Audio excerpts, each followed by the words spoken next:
He is about to let the world's life support system collapse, all in the name of saving money.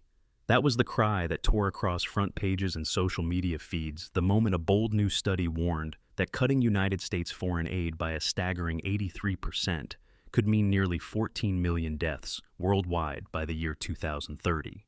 If that figure does not grip you by the heart, consider this.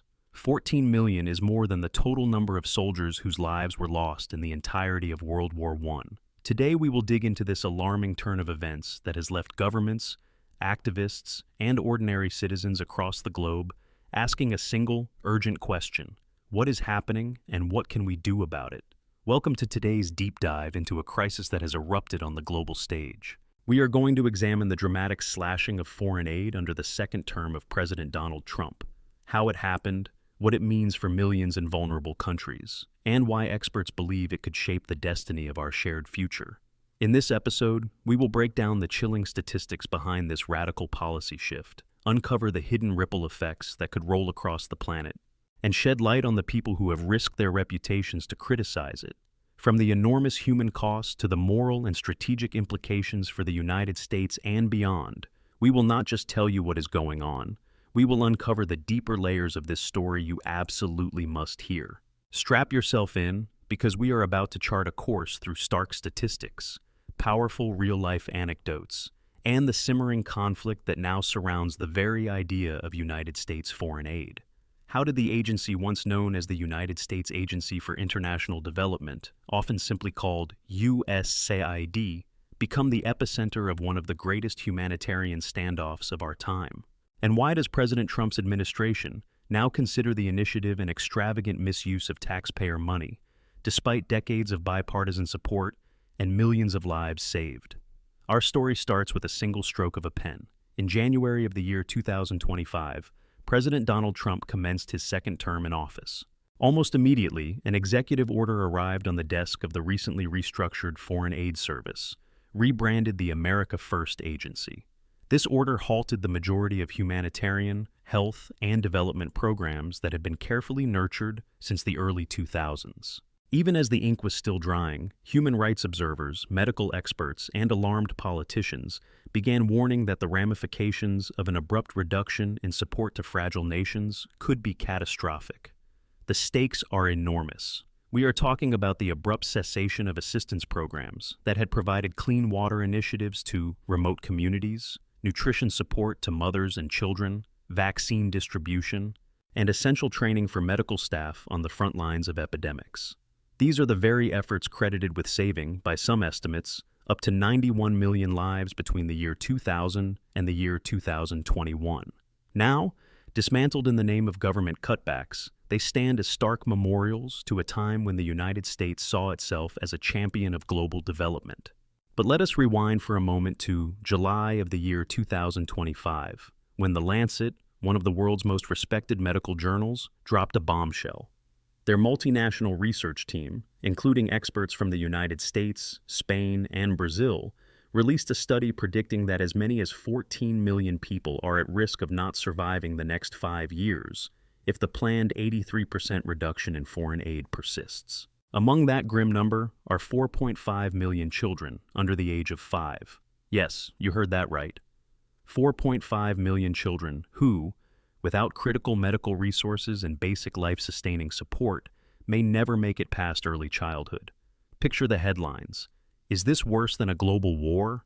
Some demanded a comparison to the conflicts that tore the early 20th century to shreds. The evidence is stark. World War I claimed around 10 million military lives. Now, experts warn that what may unfold over the next half-decade could surpass that number, all without a single bullet being fired or bomb being dropped. It is a frightening testament to how vital humanitarian aid can be in preventing quiet tragedies from unfolding in some of the world's most vulnerable regions. If you are finding these revelations as shocking as many world leaders, this is the moment to remember that your voice can shape the conversation. Consider sharing this story so that more people hear it and feel compelled to call for thoughtful leadership. Let us stand together for those whose voices are less likely to be heard. When future historians look back on this chapter of the 21st century, they might propose that it all began in 1961, when USAID was first established as an independent government agency.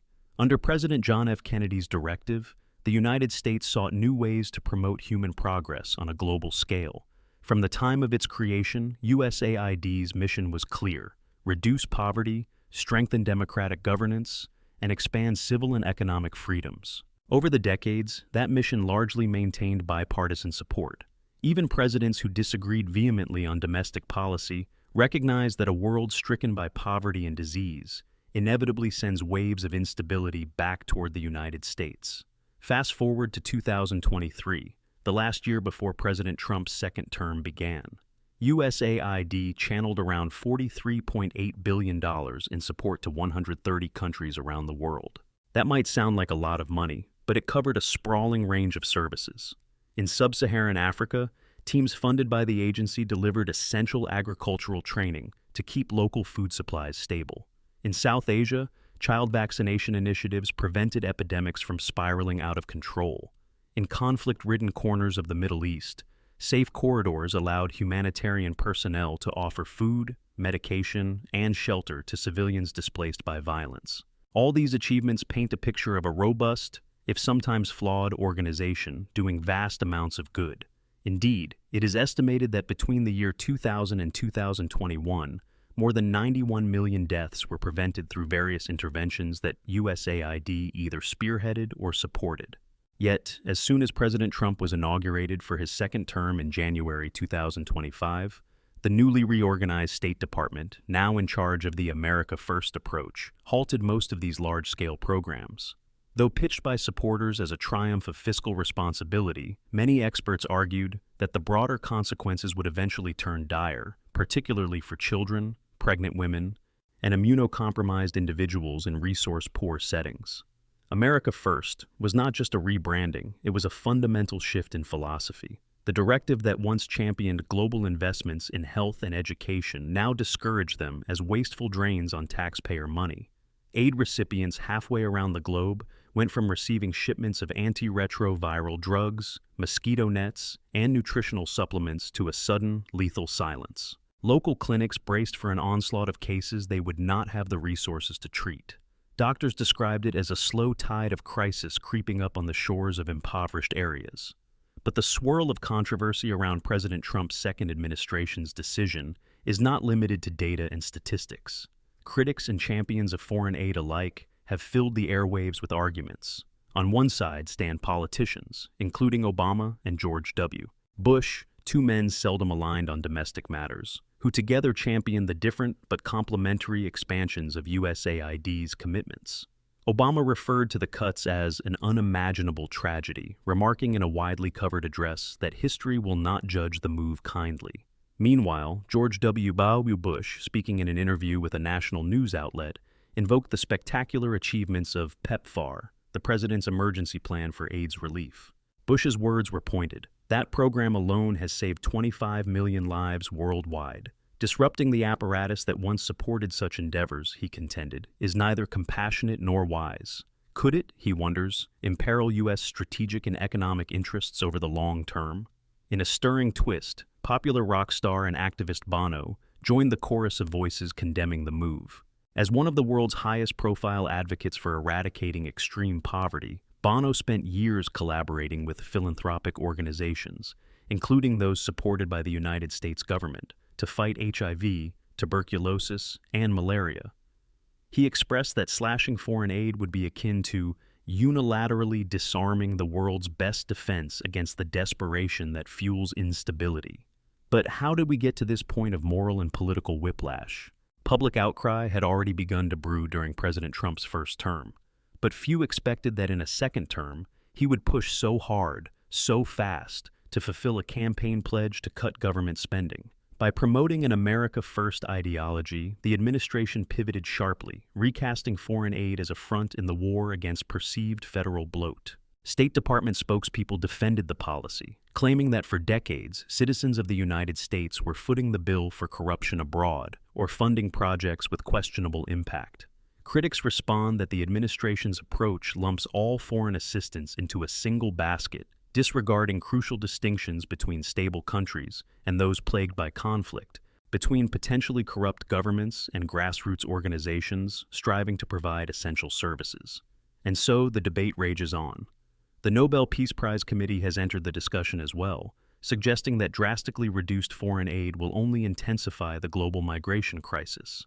When communities abroad lose their lifeline of health and development funds, people often leave their homes in search of basic survival. International experts warn that this wave of displacement could, over time, force massive numbers of people to flee toward wealthier nations. Far from saving money, the shift may ultimately shift burdens onto other parts of the U.S. government, from border protection to the healthcare system, which historically has borne significant costs treating refugees who arrive desperately ill. A key piece of the puzzle is the precise data uncovered by The Lancet. According to its study, the meltdown in resources is not just expensive in humanitarian terms. It could hamper progress on multiple globally shared objectives, like controlling the spread of HIV, tuberculosis, and malaria. If fewer local clinics are stocked with the necessary medications, if fewer outreach programs can encourage individuals to complete their treatments, the potential for new variants or drug-resistant strains of diseases grows. Experts highlight that pathogens do not require visas or passports. An outbreak plaguing remote corners of the world can easily cross borders. When asked, some scientists caution that ignoring these vulnerabilities could lead to future pandemics that circle back to the United States, ironically undermining the purported savings from trimming foreign aid. Let us go behind the scenes of how cuts unfold on the ground. In East Africa, for instance, philanthropic organizations once funded by U.S. money worked in tandem with local ministries of health. They brought medical supplies, staff training, and agricultural assistance to remote villages where mothers walked many miles just to get basic health care for their children. But after the abrupt withdrawal of funding, many of those initiatives are forced to close or severely limit services. Mothers arrive at understocked clinics, only to discover that essential vaccines or anti-malarial medications are gone. The staff who once visited villages to educate families about nutrition and sanitation are no longer compensated. The result can be entire communities sliding back toward malnutrition-driven diseases. Meanwhile, in Southeast Asia, where a handful of philanthropic groups strove to upgrade local infrastructure, the progress they made in building wells, schools, and reliable housing has stalled. The buildings remain incomplete, the wells remain unsealed, and local governments, already under financial stress, are left to pick up the pieces if they can. An official from one grassroots organization vented that it felt as though the United States had simply walked away from the dinner table, leaving the dishes to be cleared by others. One might ask, why is a foreign aid budget cut so drastically in the first place? Administration officials repeat that taxpayers in the United States have long complained about money disappearing into poorly managed programs overseas. They also note that with domestic infrastructure challenges, healthcare reform controversies, and staggering defense allocations, it is easy to see how foreign aid might fall off the priority list. However, observers point out that foreign assistance historically accounted for only a fraction of the federal budget, less than 1% by many estimates. So, slashing it by more than 3/4 might look like an outsized reaction, one that some critics attribute more to political messaging than to pragmatic cost saving.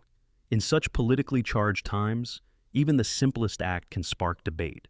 For example, when the White House refused to attend an international summit on global healthcare solidarity, many saw it as a symbolic step away from pre-existing alliances. Supporters, though, applauded it as a show of strength, proclaiming that the United States ought to refocus its energies on domestic priorities. The thorough condemnation from ex-presidents reveals the extraordinary scope of dissatisfaction. It is quite rare to see figures such as Barack Obama, George W. Bush, and potentially others line up so directly against a sitting president's policy. George W. Bush has hammered home that ignoring the lessons learned through PEPFAR is not only morally questionable, but also detrimental to American national security interests. Obama, for his part, claims that once the short-term political points are tallied, the country's leadership will realize that playing a larger role in global health actually granted the United States significant influence and goodwill. Bono, not one to shy away from strong words, has further fueled the moral argument, insisting that the measure ensures that the poorest are left with the heaviest burdens. Despite all the gloom, the story remains far from over. A number of philanthropic organizations, from religious charities to private donors, have rallied to fill part of the funding gap. Corporate entities, aware of the economic blowback that can result from instability overseas, are dipping their toes into global charity. While no single group can replace the billions of dollars once mobilized through the United States government, it is possible that emergent coalitions can mitigate some of the worst outcomes. Meanwhile, leaders from the European Union, China, and even a coalition of Middle Eastern countries are quietly discussing how they can assume a more prominent role in global health. Nonetheless, the cautionary tale from the Lancet study remains front and center. Even in the best scenario, with philanthropic resources trying to contain the fallout, we may still see millions of individuals pushed to the brink of survival. Development experts frequently cite health outcomes in childhood as a predictor of a nation's long-term stability. Higher child mortality rates mean fewer children receive quality education, and ultimately fewer adults survive to contribute to the workforce. It can stifle the upward mobility that leads to economic prosperity and fosters political stability. Without exaggeration, some call this situation a slow-motion earthquake, shaking the foundations of decades of humanitarian cooperation and leaving countries scrambling to respond. Many wonder if fresh elections or changes in leadership might eventually reverse the cuts, but policy whiplash is never easy on international alliances. A break in trust can be challenging to mend, and local partners who once worked closely with the United States are already looking for more reliable commitments elsewhere. With so many complexities swirling around, it is no wonder that everyday citizens are asking how they can make a difference. One approach is to stay informed, hear the arguments on all sides, from the White House to the grassroots clinics abroad, and decide where you stand. Another is to speak up, to your elected officials, in community forums, or on social media. If these discussions resonate with you, now might be the time to tap that like button or subscribe so that you can follow the next chapters of this monumental story and share it with others who may be unaware of its global effects. A fair question, of course, is what does this debate ultimately say about the United States? Some argue that dramatically cutting foreign aid tarnishes a moral reputation, presenting the United States as mercenary or indifferent to global suffering. Others contend that the country has been taken advantage of for too long. They say it is time for local elites in recipient countries to step up and untangle their own corruption and inefficiencies. Still, moral arguments and political statements do not erase the data. Millions of at-risk people, especially in rural and impoverished areas, now see fewer international medical teams, less money for nutrition assistance, fewer vaccines for children, and a diminishing capacity to prepare for disasters like droughts and floods. The world has witnessed that pandemics do not respect geographic boundaries, so preventing them in distant communities can be as important for American families as it is for families abroad. One cannot forget the historical context. In the wake of World War II, the United States famously helped rebuild war-ravaged regions, an endeavor that created allies and spurred decades of economic growth. Now, with the biggest global challenges revolving around education, healthcare, climate pressures, and food security rather than reconstructing rubble, many believe that foreign aid was the modern face of international leadership. Whether that viewpoint survives the current administration remains to be seen, but the world will definitely watch how the story unfolds.